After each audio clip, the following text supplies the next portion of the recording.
Minister with responsibility for immigration, the Honorable Ellsworth Johnson, says controls over shanty towns remains on the government's agenda.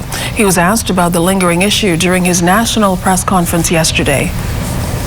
The issue with a number of the shanty towns are before the court, and we're governed by the rule of law, and so we await the decision of the court.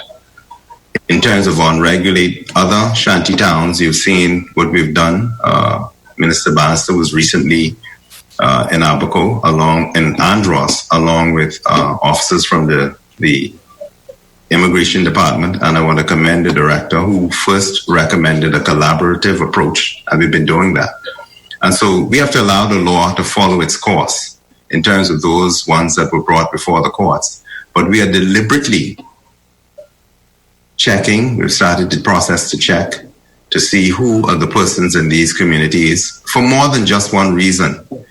You have women and children, vulnerable women and children. I think we don't focus on that. Some of whom are subject to abuse. There is the opportunity for some of these communities, like in the general community, for nomads who may not mean this country's reputation any good to resident themselves, and we've found persons in those communities and take those communities over.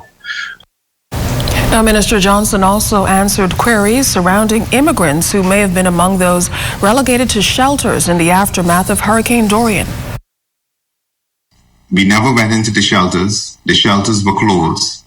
I know that we repatriated a number of persons in accordance with the law.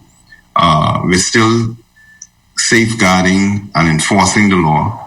I think it's critically important that we move away from chasing paper because it slows up the process.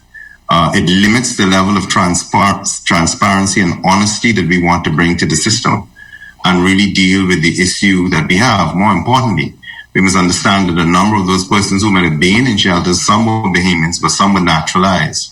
And so we're still going through that process to see how best, in the context of COVID-19, while saving the lives or protecting the lives of immigration officers, to enforce. And we want to thank our partners, the Customs Department, the Police Department, and the Royal Bahamas Defense Force, who assist valiantly in enforcing these rules.